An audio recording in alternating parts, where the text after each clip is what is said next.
الرقابة والتنصت، وفرض قانون الطوارئ لأكثر من ربع قرن، والسيطرة على الإعلام الرسمي والخاص، وتقييد تداول المعلومات، وحبس الصحفيين، ومنع التظاهر السلمي، وحظر قيام أحزاب جديدة، والتضييق على الحياة الحزبية وعلى أنشطة المجتمع المدني، وإحالة القضايا المتهم فيها مدنيون للمحاكم العسكرية، والاعتقال دون مسوغ قانوني، والتعديل في أقسام الشرطة، والتدخل في عمليات الانتخاب بمختلف مستوياتها ومجالاتها. ونسجل رفضنا لازدراء الحكم لمطالب الإصلاح وتجاهل المقترحات لتعديل الدستور والمضي في خطة توريث الحكم. نحن الموقعين على هذا البيان نعلن أن الصمت لم يعد ممكنا. نعلن أن الصمت لم يعد ممكنا، ونطالب بدستور يلبي طموحات الأمة تتم صياغته خلال مرحلة انتقالية في ظل حكومة وحدة وطنية. وحتى يتم ذلك نطالب على نحو عادل بتعديل المواد 76 و77 و88 بحيث تتاح الفرصة لتعدد الترشيحات الرئاسية، وتحدد مدة ولاية الرئيس بفترتين فقط، وتجري الانتخابات بقاض لكل صندوق.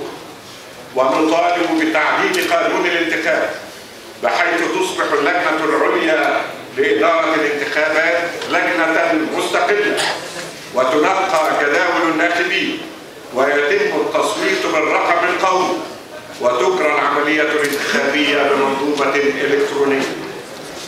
ونطالب بإيقاف مخطط توريث حكم مصر الذي يتنافى مع أسس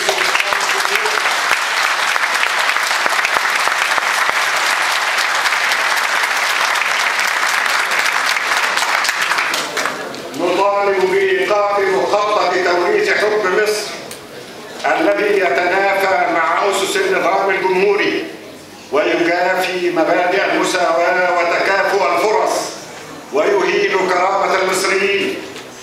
نحن الموقعين على هذا البيان نتوجه إلى القوى الحية في مصر المهمومة بشؤون الوطن، أحزابا وجماعات، لنهيب بهم أن يحشدوا قواهم في مجرى واحد ينادي بهذه المطالب.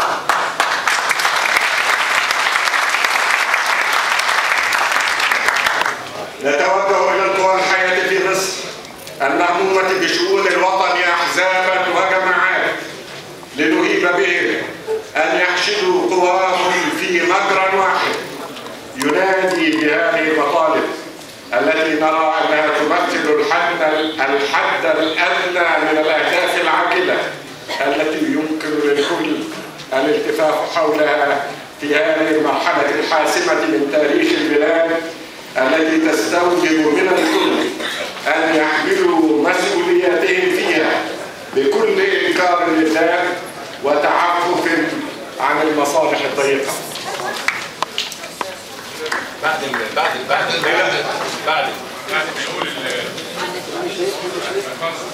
هذا هو بياننا وهذه هي دعوتنا، وحتى نتسق مع هذه الدعوة فإننا نعلن كجماعة العمل الوطني، نعلن في الوقت ذلك انضمام جماعة العمل الوطني. اقعد يا ابني شوية. مع الدعوة ومع أنفسنا فإننا نعلن الآن انضمام جماعة العمل الوطني إلى الجمعية الوطنية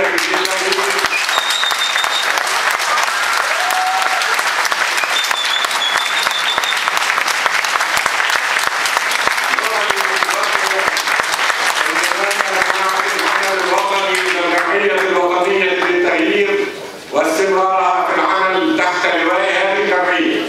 وسوف يبدأ في الأسبوع القادم مباشرة اتصالاتنا مع الأحزاب واتصالاتنا أيضا وبذلك